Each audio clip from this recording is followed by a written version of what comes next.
Au mois de novembre 1977, Concorde entamait sa longue carrière de vol transatlantique quotidien. Depuis, l'avion de transport supersonique franco-anglais a dû effectuer quelques 14 000 traversées si l'on additionne les vols réguliers d'Air France et ceux de British Airways.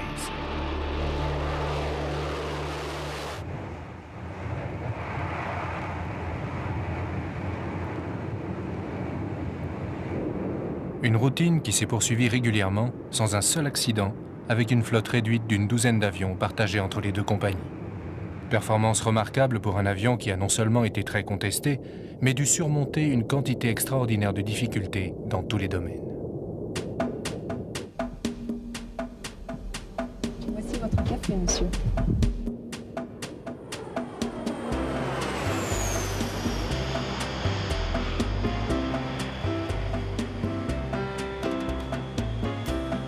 Car Concorde est un dur à cuire. Lancé il y a plus de 35 ans, le projet réussit finalement à triompher de tous les aléas et de tous ses détracteurs. Mais il fallut 14 années d'efforts opiniâtres avant que l'avion puisse véritablement entamer une carrière commerciale et 7 ans entre le moment où fut prise la décision de lancer le programme et le premier vol des prototypes. 7 années mouvementées à la mesure de l'ambition du projet et de la difficulté d'une coopération entre deux nations aussi proches géographiquement que différentes dans leur culture, la France et la Grande-Bretagne. Et le moins qu'on puisse dire, c'est qu'un tel mariage au début des années 60 avait tout de la gageure. Chacun des deux pays dispose alors d'une industrie aéronautique puissante. Les Britanniques ont renforcé leur capacité de production pendant la guerre, tandis que les Français, ayant dû tout reconstruire, se sont lancés dans des projets audacieux. Et chacun tient à préserver son identité. Dès 1949, bénéficiant de leur avance dans le domaine des turboréacteurs, les Anglais ont été les premiers à faire voler un avion commercial à réaction, le de Havilland Comet. En 1955, les Français ont sorti la Caravelle, un moyen courrier biréacteur extrêmement novateur pour l'époque, qui inspirera toute une génération d'appareils américains et anglais. Mais la France a aussi dû emprunter à la technologie anglaise les moteurs qui propulsent la Caravelle. De même, toute la partie avant de celle-ci est celle du Comet. Les Anglais vendent leur technologie aux Français. Mais des deux côtés, il y a une volonté politique d'aboutir à un programme commun. Quand on parle du programme Concorde, on ne peut bien entendu pas exclure l'aspect politique. Il ne faut pas oublier que pour la France, à cette époque, il y a le général de Gaulle au pouvoir, et il y a, tant du côté français avec le général de Gaulle, mais du côté également britannique, une volonté de s'affirmer dans ce domaine. Ce serait une première mondiale. Finalement, le 29 novembre 1962, après des mois de négociations, la France et la Grande-Bretagne signent un accord de coopération pour la construction d'un avion de transport supersonique dont les spécifications ne sont même pas encore complètement établies. L'accord intergouvernemental franco-britannique de 1962 prévoit un partage des tâches 50-50 entre les deux nations. Donc il y a un comité directeur avec part égale donc, de chaque côté qui prévoit tout ce qui concerne cet appareil. Il y aura en particulier 2 chaînes de montage, une en France à Toulouse, une en Grande-Bretagne à Filton. Il y a également un partage des coûts à 50-50. Mais chacun veut évidemment préserver ses intérêts. Et tout de suite, d'importantes divergences se font jour. On en était encore à l'époque de la Caravelle, et d'ailleurs, le premier nom qui a été donné par le président de l'époque, le président Georges Herey, qui était un homme d'entreprise tout à fait, bien qu'au départ ce fût un syndic de faillite. C'est lui qui a quand même lancé la Caravelle, et qui a pensé à cet avion supersonique qu'il a appelé au début la Caravelle supersonique. Donc on était un peu timide encore, et on était tout seul. Alors on avait fait la Caravelle tout seul, pas pour les moteurs, mais se lancer dans un long courrier, ça impliquait à la fois des investissements et puis une nouvelle compétence qu'on n'avait pas. De sorte qu'il était logique de se lancer d'abord dans un avion plus petit. Et c'est le fait d'être ensemble et d'être convaincus par les Britanniques, qui eux étaient plus familiers des longs courriers, qui depuis longtemps avaient des longs courriers, qui nous ont entraînés sur cette bonne voie, en somme. Le programme Concorde est basé sur deux demandes. Une demande française au départ d'un avion moyen courrier et une demande britannique sur un avion qui tire vers le long courrier. Si les objectifs sont différents, c'est en partie du côté français parce que l'on manque d'un moteur qui permettrait de fabriquer un appareil à long rayon d'action, alors que les Britanniques disposent déjà du Bristol Olympus qui, en augmentant sa poussée, permettrait de répondre à une telle demande.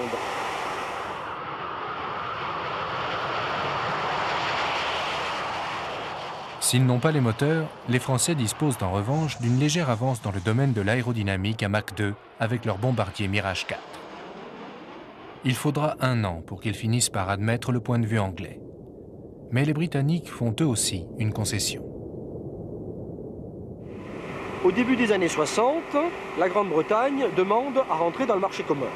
Et à travers ce programme franco-britannique, puisque la Grande-Bretagne a besoin du soutien de la France pour entrer dans le marché commun, elle essaye d'affirmer une solidarité.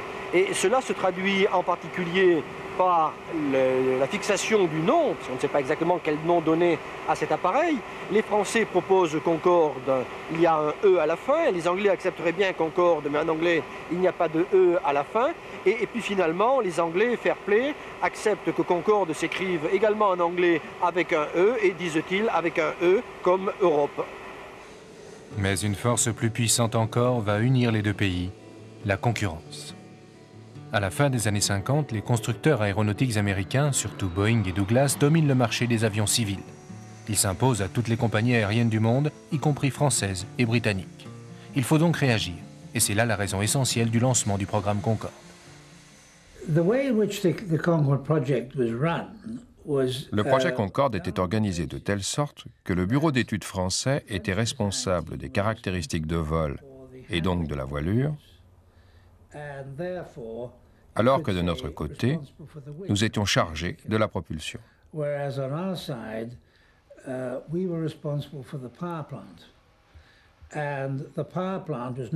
la propulsion, ce n'est pas seulement le moteur. C'était aussi l'entrée d'air et la tuyère d'échappement, même si les tuyères elles-mêmes étaient construites par la SNECMA. Donc tout le système de propulsion relevait de la partie britannique. Et à bien des égards, c'était sans doute la partie la plus difficile de l'avion à mettre au point.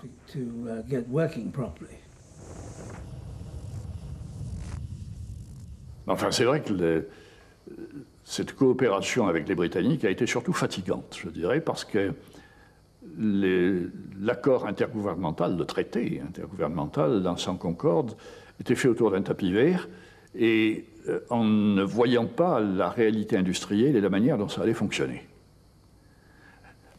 Il n'y avait pas d'organe commun. Tout était doublé.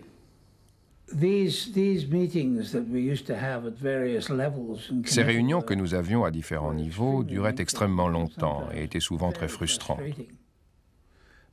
Mais finalement, on a réussi à faire un avion qui marche. C'est vrai. Malgré les tergiversations, les divergences d'intérêts et les inévitables problèmes d'amour-propre, dont il faut tenir compte face à une opinion publique souvent rétive, les efforts finissent par se concrétiser. La coopération débouche, et enfin, le 2 mars 1969, André Turcat peut faire décoller le prototype 001 du Concorde à Toulouse. Un événement plus médiatique que technique, car tout a bien sûr été minutieusement préparé et le vol est sans surprise. D'autant plus que les équipes qui travaillent sur Concorde savent déjà que ce prototype si laborieusement construit devra être largement modifié. Attention, attention. Monsieur Turcat et son équipage se dirigent vers le Concorde pour monter dedans. La visibilité s'est améliorée, mais ce que nous craignons, c'est que le vent ne se lève. Artificial field 1 and 2 on. Okay. Electrical trim 1 and 2 on. VFC inverters blue and green on. Concorde, ici Blagnac Airport, autorisé décoller.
Puis vient le tour du prototype 002 construit en Angleterre. Il vole un mois plus tard, en avril 1969.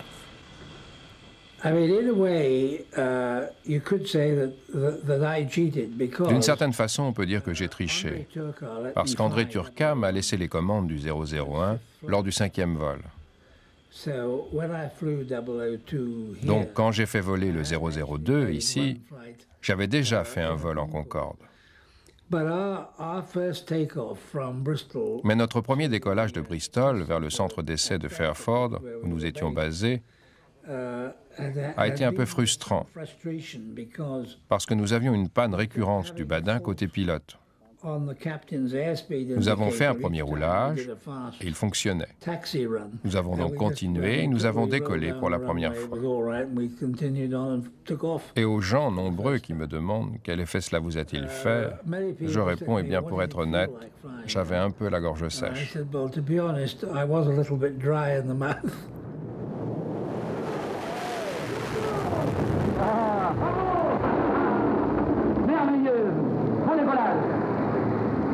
Takeoff, climbing steeply, reheat still on, I can see. 2,000 feet he plans to cut reheat. Nous avons eu quelques petits problèmes lors du premier vol sur Fairford.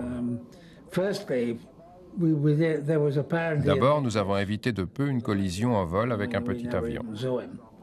Nous ne l'avons jamais vu, mais cela nous a été dit après coup. Ensuite, nos 2 radioaltimètres sont tombés en panne. Et sur le Concorde, quand on se pose, les yeux du pilote se trouvent à quelques 12 mètres au-dessus du sol.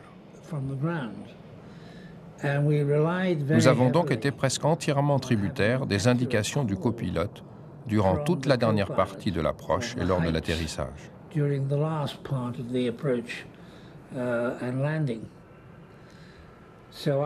Mon premier atterrissage s'est donc fait quasiment en aveugle.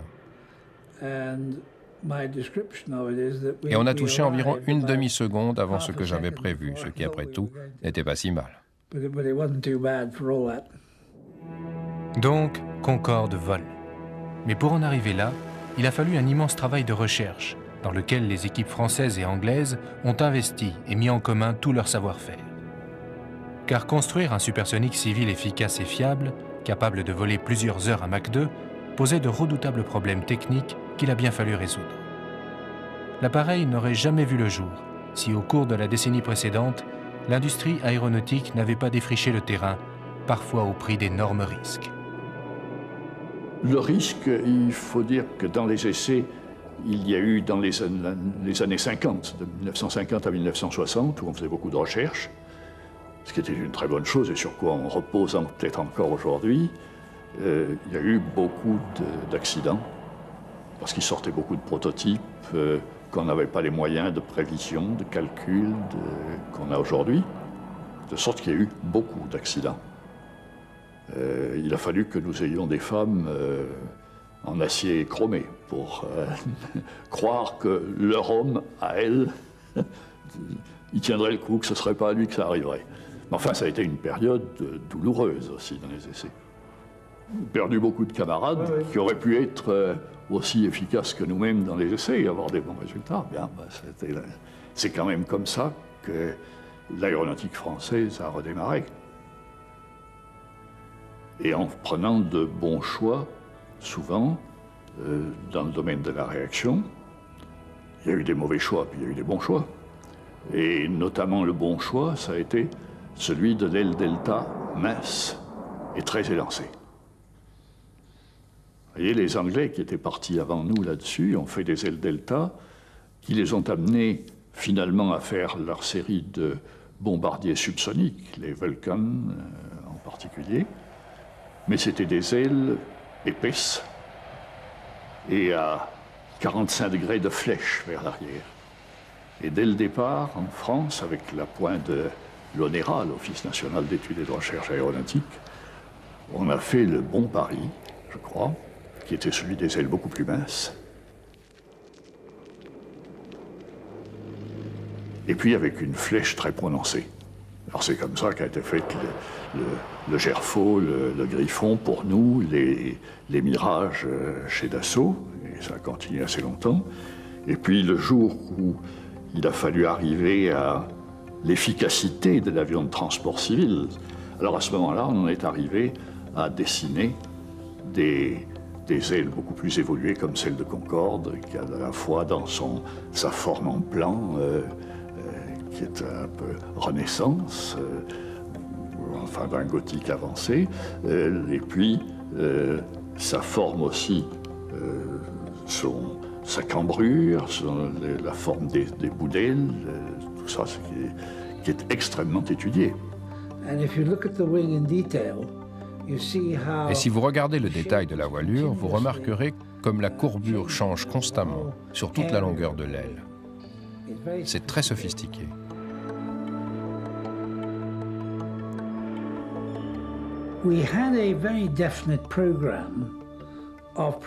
Nous avions un programme de préparation très précis. Nous devions voler sur toute une série d'avions, soit directement apparentés au concept du Concorde et de l'aile Delta, soit qui, en raison de leur vitesse élevée, semblaient constituer une bonne préparation au programme.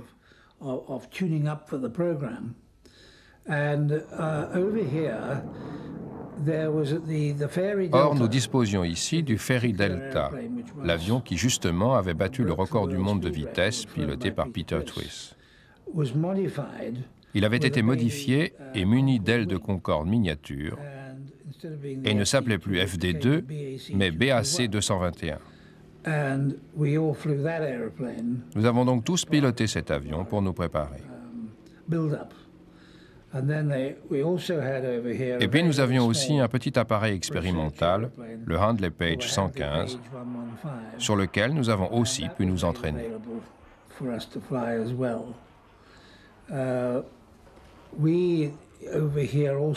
De même, nous avons volé sur bombardier Vulcan et sur chasseur supersonique Lightning, ainsi que sur Hunter. Alors que du côté français, mais la réciprocité a joué dans les deux sens, nous avons également pu profiter du Mirage 3 à disposition et aussi du Mirage 4 affecté à l'équipe Concorde à Toulouse.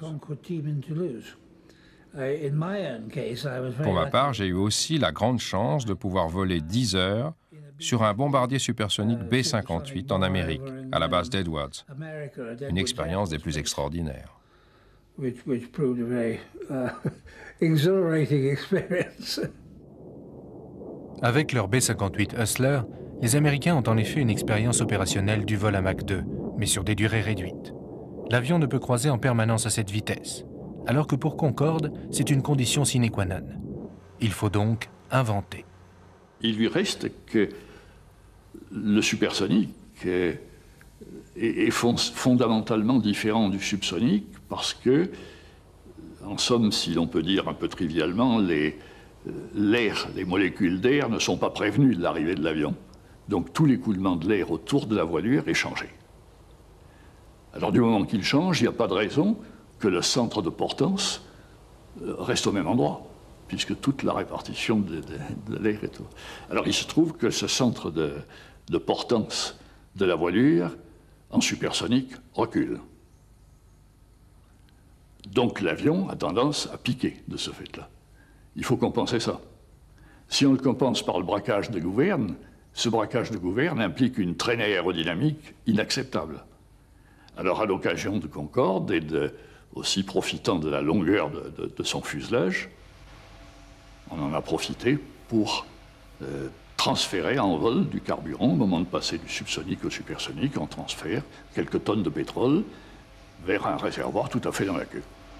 Pour y parvenir, on a construit dans l'usine de Filton une énorme installation afin de tester le transfert automatique de tonnes de kérosène vers l'arrière de l'avion. Le prototype était déjà à un stade très avancé de construction lorsque j'ai rejoint le programme à l'automne 1965.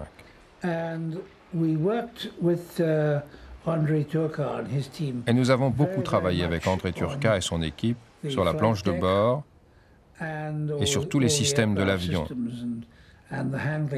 ainsi que sur les caractéristiques de vol, qui étaient d'ailleurs de la responsabilité de l'aérospatiale. Nous avons donc travaillé intensément pendant plusieurs années avant la sortie des prototypes en 1969. Le Concorde étant par essence un avion pionnier, ses concepteurs ont considéré à juste titre que le pilote devait être largement assisté par toutes sortes de systèmes informatiques. On ne vole pas du jour au lendemain sur une machine comme ça. Il faut avoir travaillé dessus on a travaillé dessus pendant des années pour participer à tous les essais, à tous les essais de systèmes au bureau d'études, au simulateur, parce que finalement, cet avion a été un des premiers aussi à avoir un simulateur complet qui nous permettait de voler avant le premier vol même. Et on essayait tous les systèmes dessus. Il y avait un véritable banc de commandes de vol qui était représentatif de celui-là et un cockpit qui était représentatif, pas celui-là, du prototype à ce moment-là. Alors on a tous passé des heures et des heures dans le simulateur. Concorde a été le premier avion civil avec des commandes électriques, c'est-à-dire où les ordres du pilote, à travers ces commandes, sont transformés électriquement dans des signaux qui sont envoyés à 50 mètres de là aux gouvernes de l'avion, ou plutôt aux moteurs hydrauliques qui entraînent les gouvernes de l'avion.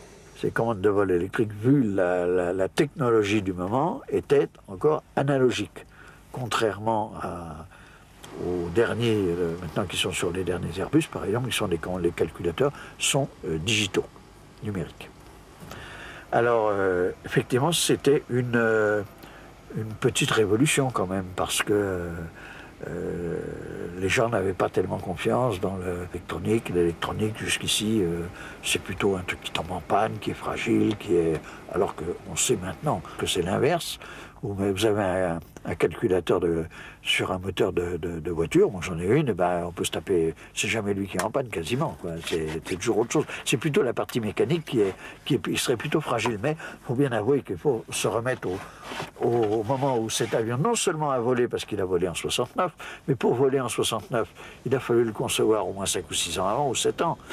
En 62 ou 3, s'il fallait être un petit peu osé pour croire à ça.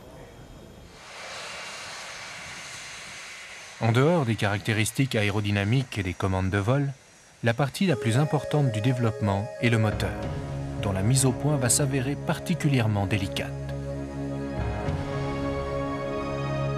Je dois dire que la qualité de ces moteurs et leur méthode de régulation nous a beaucoup facilité les essais. C'est un excellent moteur. C'est dommage qu'il fasse du bruit au sol, c'est connu. Mais comme conduite du moteur, c'est le plus agréable des moteurs que j'ai eu l'occasion de conduire. Il est très bien régulé de façon purement électronique. Il n'y a pas de liaison de tringlerie entre les manettes du pilote et le moteur. Et puis, il fonctionne de façon efficace en supersonique. C'est un bon moteur dont la partie chaude, ce qu'on appelle le cœur du moteur, est britannique. Le système de propulsion du Concorde comporte le système d'entrée d'air, le moteur lui-même et le système d'échappement.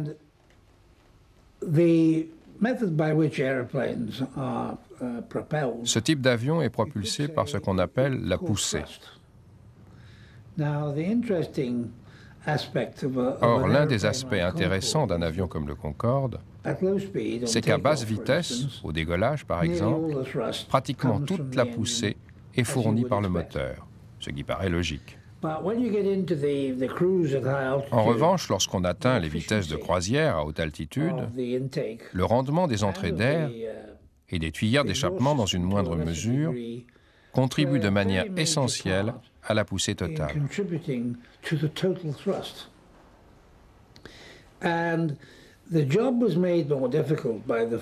La tâche était rendue d'autant plus difficile par le fait que tous les turboréacteurs ont une marge entre le moment où ils fonctionnent correctement et celui où le flux d'air cesse de les alimenter correctement. C'est ce qu'on appelle le pompage. Et donc, pour obtenir des performances maximales, ce qui était évidemment essentiel pour le Concorde, le régime de fonctionnement opérationnel du moteur devait se trouver aussi près que possible de la limite où se produit le pompage.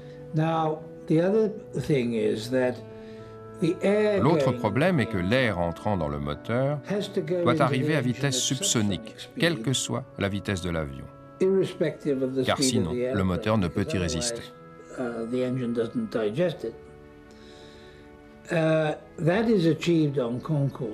y parvient sur le Concorde grâce à ce que nous appelons des rampes, des sortes de larges surfaces planes situées dans l'entrée d'air et qui s'abaissent ou se relèvent selon un programme précis.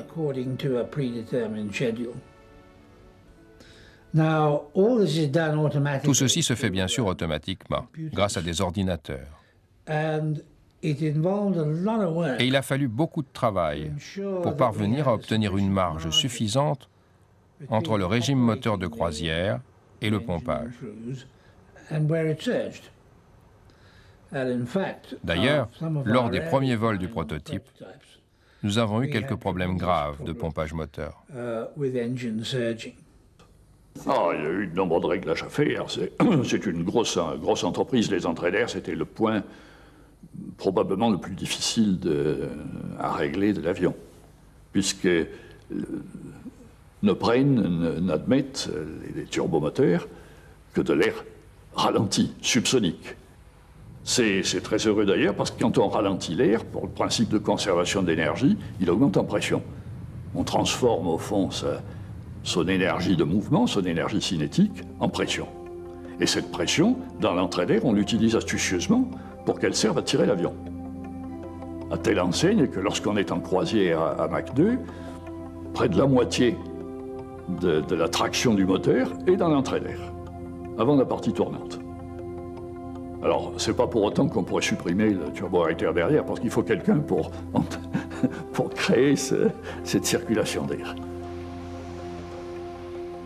Et puis après ça, il y a toute une partie arrière de tuyère qui est complexe, parce qu'elle doit s'adapter au régime du moteur, mais elle doit aussi recevoir une injection de pétrole supplémentaire pour le décollage et pour la partie transsonique, pour apporter temporairement un supplément de poussée, et puis fournir aussi ces demi-coquilles qui se referment pour le freinage à l'atterrissage, pour renvoyer le jet du réacteur vers l'avant. Et ça travaille tout ça à des températures très élevées. Et ça, c'est la partie dans laquelle la SNECMA en France a joué le rôle majeur. L'ensemble du système moteur est essayé dans une nacelle ressemblant à celle du Concorde, placée sous un bombardier Vulcan.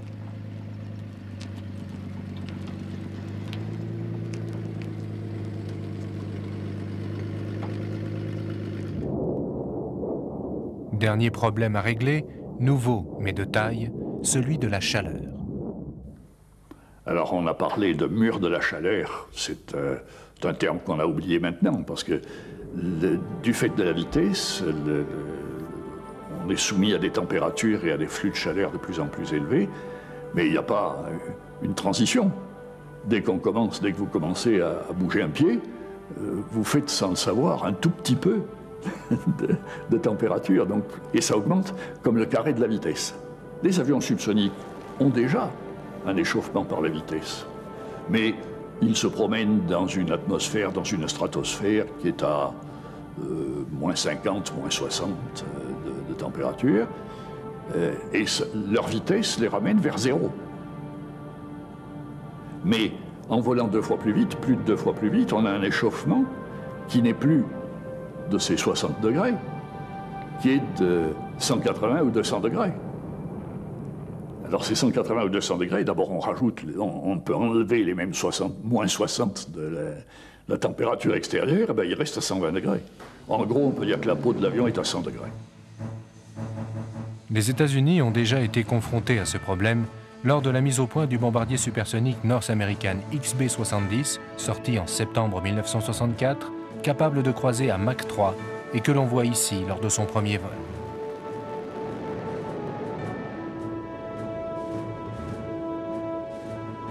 Les Américains avaient une expérience supersonique antérieure à la nôtre, bien entendu. Et dès la fin de la guerre, ils ont eu en particulier 2 avions remarquables. L'un, c'était le Valkyrie, le B-70, qui était un avion hexamoteur, si je ne me trompe, magnifique, avec des tas de perfectionnements, des bouts d'ailes mobiles, etc., et qui pouvaient aller bien au-delà de Mach 2. À Mach 3, l'échauffement dû au frottement de l'air est tel que la dilatation du métal suivie de sa contraction fait littéralement peler la peinture blanche qui recouvre l'avion. C'est un problème, même s'il faut prévoir une certaine dilatation de l'avion. Il augmente d'une dizaine de centimètres en longueur, bien, puis un petit peu en largeur aussi. Mais surtout, l'intérieur est froid. Il doit rester froid parce qu'il y a le pétrole, d'une part, et puis il y a les passagers. On ne peut pas transporter les passagers à 100 degrés. Donc, l'air qu'on prélève doit être sous pression, puisqu'il faut rétablir une pression presque normale. La cabine de Concorde est à 1500 mètres d'altitude. Donc, on prend de l'air sous pression dans les compresseurs des moteurs, mais il sort à 500 degrés. Alors, il faut le refroidir. Et il y a toute une usine à gaz pour refroidir l'air qu'on délivre aux passagers. Une usine à gaz qui se fait en 3 étages, d'ailleurs. Y compris un étage où on échange de la chaleur avec le pétrole. On se sert du pétrole pour refroidir l'air qu'on va donner aux passagers. En 1968, le Concorde sort enfin des ateliers de montage. Les espoirs qu'il suscite sont énormes. Les options de commande sont légion et l'on exhibe fièrement les hôtesses supersoniques dans leurs uniformes des diverses compagnies intéressées. Sur le plan médiatique, l'avion supersonique européen est une véritable réussite. Finalement, après 7 années de gestation, Concorde est devenue une réalité. Une réussite saluée par le monde entier. Et pourtant, le projet a bien failli capoter. En particulier, il y a eu un moment où les Anglais ont voulu remettre en question la réalisation du Concorde et ont proposé à la France d'abandonner purement et simplement le projet. Je ne cache pas que j'aurais été assez satisfait de cet abandon et j'ai proposé que le gouvernement français réponde aux Anglais que c'était sa responsabilité, mais que nous acceptions. Au contraire, la décision finale qui a été prise par le général de Gaulle a été d'exiger des Anglais qu'ils respectent leurs engagements.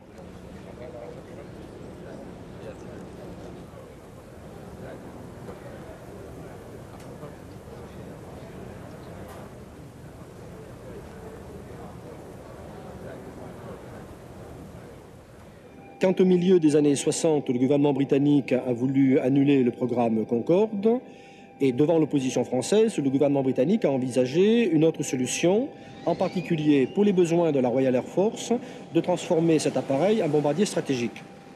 Cette position britannique a fortement inquiété les soviétiques qui craignaient de voir se développer une force stratégique équipée d'un avion gros porteur stratégique Mach 2. Mais Concorde a la peau déjà largement tannée par des années de tiraillements franco-anglais et il survit à cette nouvelle crise. L'appareil satisfait entièrement à son cahier des charges, mais il va devoir subir des modifications pour pouvoir soutenir la très vive concurrence qui s'annonce et s'affirmer sur un marché mondial particulièrement disputé. Une des raisons pour lesquelles le programme a mis tant de temps à se concrétiser a été l'énorme quantité de changements effectués entre le prototype, qui était censé être un avion commercialement exploitable, et les appareils de série.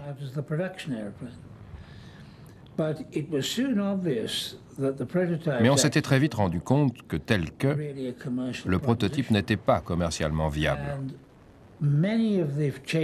Et les nombreux changements que nous avons effectués sur l'avion, entre autres l'allongement du fuselage de 6 mètres, des modifications aux extrémités des ailes, qui sont des surfaces très grandes, le changement du bord d'attaque, et ainsi de suite, De même que le nez basculant, tous ces changements ont été en fait dus beaucoup plus aux études en soufflerie qu'aux essais en vol des prototypes.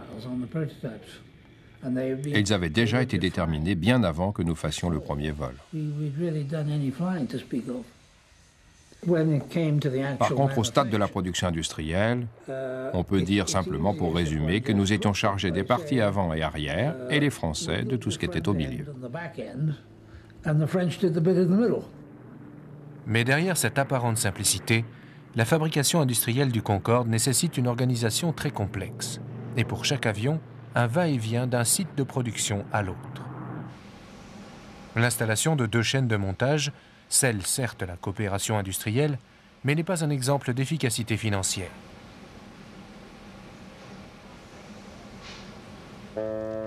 Et puis, pendant ce temps-là, ailleurs aussi on s'active. Les autres concurrents potentiels étaient les soviétiques. Et il n'est pas étonnant que je sois retrouvé sur bon nombre de solutions, sur la forme de la voilure, une certaine disposition des moteurs sous la voilure, avec des entrées d'air variables. Mais à regarder de près, l'avion était quand même très différent, beaucoup plus taillé à coups de serpe. Dans le plan de la voilure, c'est assez remarquable. Et des problèmes de commande de vol sur lesquels le chef pilote de la maison Tupolev m'a longuement interrogé. Et puis ils avaient un moteur trop petit, enfin beaucoup de choses se sont liées pour amener finalement à l'échec du programme.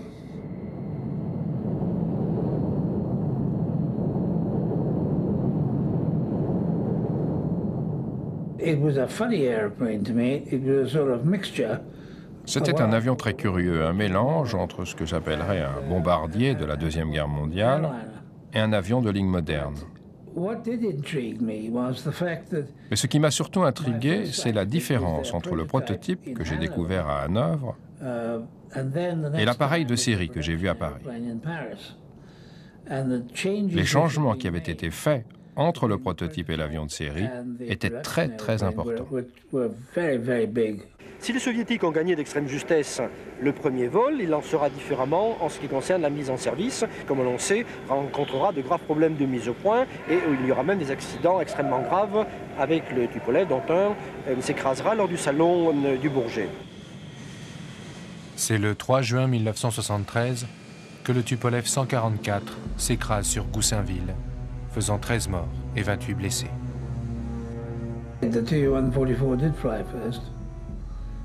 Le Tu-144 a effectivement volé le premier. D'ailleurs, nous avons rencontré une ou deux fois les ingénieurs de chez Tupolev pendant la durée du programme de vol d'essai du Concorde. Et finalement, nous avons eu beaucoup de chance, car au salon du Bourget, lorsque le Tupolev s'est écrasé, l'équipage du Concorde avait été invité à monter sur le vol. Heureusement, le délai entre le vol du Tupolev et celui du Concorde était trop court, et il était impossible de voler dans le Tupolev et de se précipiter ensuite dans le Concorde pour le vol de démonstration.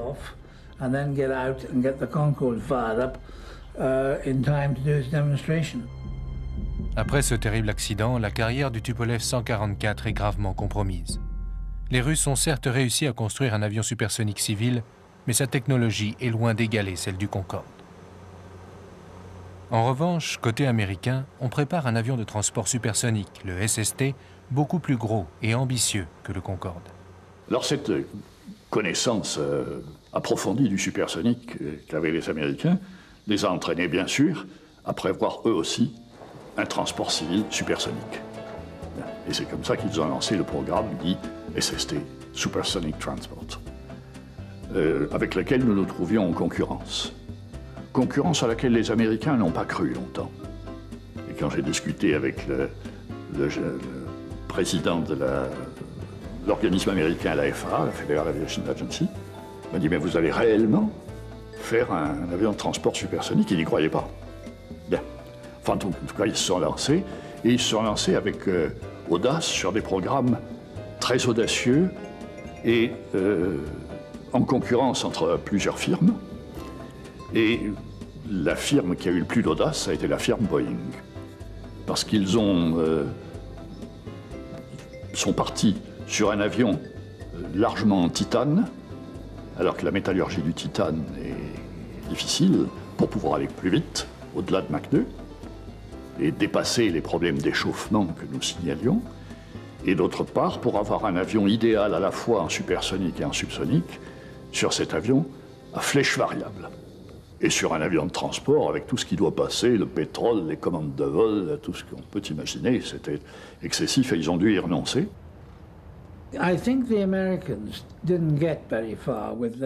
Si les Américains n'ont pas pu aller très loin dans leur projet d'avion de transport supersonique, c'est parce qu'ils ont été trop gourmands.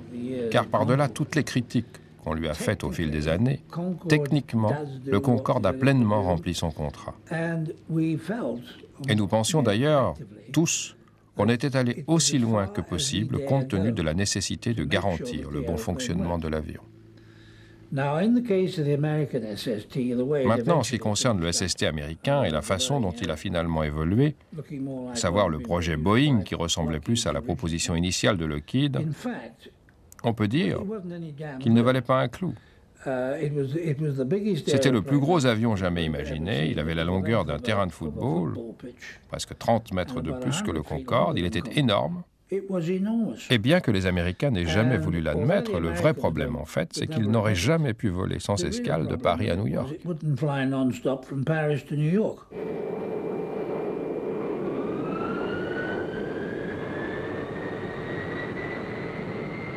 Pourtant, paradoxalement, l'échec du SST n'arrange en rien les affaires de Concorde. Il eût été bien mieux que les Américains, de voir les Américains continuer. Parce qu'ils auraient contribué à essuyer les plâtres, à éviter que des barrières ne se dressent contre le vol supersonique, et nous aurions profité de cela en même temps, de sorte que je suis convaincu que nous aurions fait davantage de Concorde si le programme concurrent américain avait subsisté.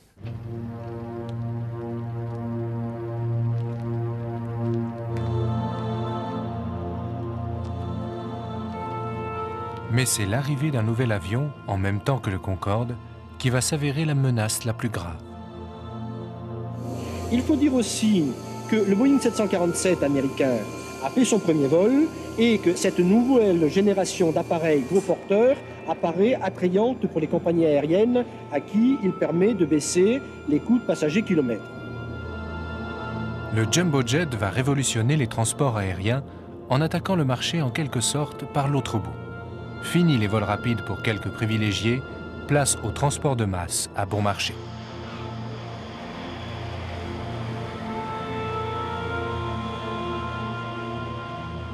Le succès du 747 est immédiat. Les compagnies aériennes se ruent littéralement sur cette machine à faire de l'argent et en quelques années, ils seront des milliers à sillonner les routes aériennes du monde. Il faut malgré tout essayer de vendre le Concorde. Et une série de tournées de démonstration est organisée. Pour ce qui est de la présentation du Concorde au monde, en quelque sorte, qui était absolument indispensable, elle nous a conduit à faire des choses relativement inhabituelles.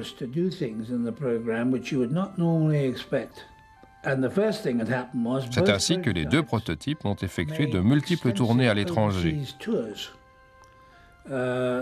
Le 001 s'est rendu en Amérique du Sud et le 002 au Moyen-Orient, en Asie et en Australie. Par contre, il ne nous était pas possible d'aller montrer l'avion aux États-Unis en raison de leur attitude. Grâce à ces tournées, le Concorde acquiert une notoriété mondiale. Et ses prouesses laissent rêveur.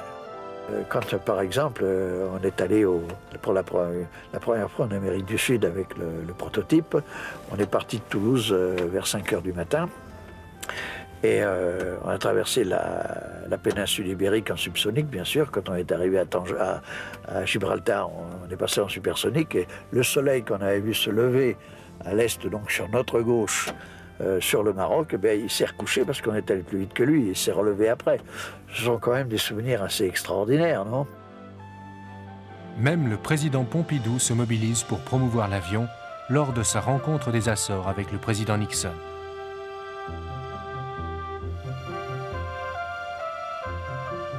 Pendant que de l'autre côté de la Manche, la famille royale d'Angleterre en fait autant.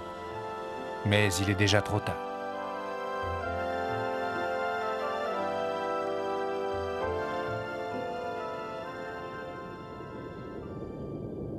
La concurrence du 747, inattendue, a porté un coup terrible à Concorde.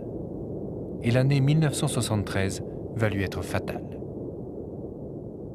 Alors est arrivé là-dessus le choc pétrolier, qui n'était pas la cause d'origine, la baisse du transport de passagers dans le monde, des compagnies surendettées, particulièrement la Pan Am américaine, qui avait commandé des flottes importantes de Boeing 747, qui étaient financièrement à bout de souffle. Alors c'est vrai que nous avons souffert à la fois donc, de l'arrêt du programme américain et de l'état financier des compagnies américaines, etc., et qui ont décidé d'essayer d'arrêter le programme en annulant le même jour, toutes, le 31 janvier 1973, leurs options. Donc nous nous sommes trouvés seuls, et après une longue période de gestation, due aux difficultés techniques inhérentes et due au problème de la coopération. Donc nous avons mis longtemps, et trop longtemps, à développer cet avion. Pendant ce temps, les ennemis du supersonique se sont mobilisés. Ils ont réussi à faire interdire l'atterrissage de Concorde aux États-Unis. L'appareil est soi-disant trop bruyant. Il est bien évident que la mise en service de cet appareil, au moment où les Américains s'opposent à son atterrissage sur New York, oblige British Airways et Air France à mettre l'appareil en service sur des lignes moins importantes, qui donnent Londres-Bahreïn pour les Anglais et Paris-Rio avec une escale à Dakar pour les Français. Les Européens vont alors mener une bataille acharnée pour faire accepter leur supersonique par l'administration américaine. Et finalement, le 22 novembre 1977, après 4 ans de négociations ponctuées de multiples péripéties, ils peuvent enfin ouvrir officiellement les lignes Paris-New York et Londres-New York. Mais les adversaires du Concorde ne se recrutent pas seulement dans les rangs des écologistes ou de l'administration américaine.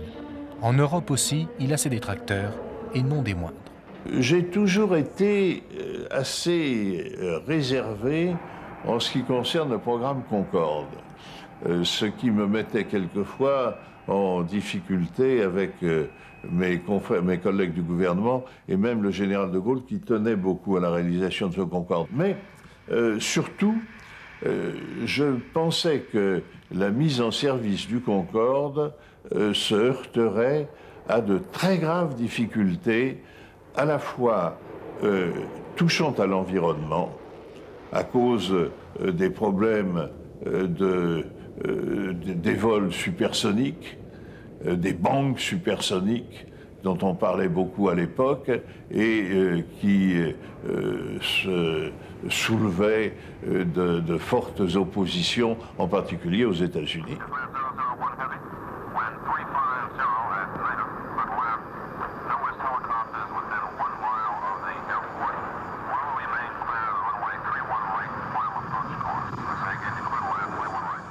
Les appareils vendus aux compagnies aériennes sont limités à 16 exemplaires. 8 pour les Anglais, 8 pour les Français. Et les derniers ont été acquis dans des conditions financières un peu anormales, puisque ça atteint le franc symbolique, hein, mais ce qui s'explique car il n'y avait pas aucun autre client pour Concorde et il fallait au moins que les compagnies nationales anglaises ou françaises en soient équipées. Ce qui fait que finalement Concorde est devenu l'avion emblématique de ces compagnies, leur a donné un prestige extraordinaire dans le monde, mais il est aussi victime de son coût et des délais de mise au point, des délais de livraison de l'appareil et surtout de la petite quantité fabriquée qui explique des coûts unitaires élevés. Il n'empêche, Concorde est maintenant en service régulier et il s'en sort une fois de plus plutôt bien. Les Américains qui n'en voulaient pas sont désormais les principaux clients d'une ligne prestigieuse sur laquelle le service se doit d'être toujours impeccable. Ce à quoi les équipes de maintenance veillent en permanence. Nous pouvons intervenir pratiquement immédiatement puisque tous les gars de mon équipe, par exemple, ont leur passeport dans leur vestiaire avec une petite brosse à dents, un sous-vêtement. Donc il suffit de les solliciter à l'instant T, ils sont prêts immédiatement. à partir à peu près n'importe où autour du monde. Ainsi, Concorde a tout surmonté. Il a réussi, après une longue gestation, à devenir un exemple envié de technologie. Il a réussi à prouver que les Européens pouvaient faire des avions ultramodernes et il a surtout montré qu'il était fiable. Aujourd'hui, il faut même en remettre un en service, tellement il est demandé. On est dans la phase finale de la grande visite, puisque nous attaquons maintenant la phase d'essai qui va durer 3 semaines au sol. Ensuite, l'avion partira pour des vols d'essai, 2 vols d'essai, un vol subsonique et ensuite un vol supersonique. L'avion sera mis dans des configurations de sortie de fabrication. Si le Concorde n'est donc pas la réussite commerciale dont rêvaient ses créateurs, il n'en reste pas moins une prouesse technique qui, 35 ans après, reste toujours inégalée. Bien entendu, il ne faut pas retenir que les inconvénients. Concorde a également d'énormes avantages et a apporté une progression, une expérience technologique à la Grande-Bretagne et à la France extraordinaire. Et il n'est pas exagéré de dire que la réussite des programmes Airbus doit une grande partie de ce succès à la réussite du programme Concorde. L'expérience emmagasinée par les 2 nations européennes est absolument fondamentale. Vous savez, il a ouvert la voie à des tas de choses. Les commandes de vol électriques, les centrales anémométriques partout, mais il y a beaucoup de choses qui sont venues du Concorde. Il y avait d'énormes différences culturelles entre nos 2 pays quand nous avons commencé. Le Concorde a été le premier véritable programme civil important dans lequel nos 2 pays se sont lancés. Et d'une certaine façon, du fait de sa valeur de prestige considérable, nous n'étions pas vraiment prêts. Et je crois que beaucoup de ce qui se passe aujourd'hui découle directement de l'expérience accumulée avec le Concorde, ce qui peut se traduire à certains égards par « la prochaine fois, on s'y prendra autrement ».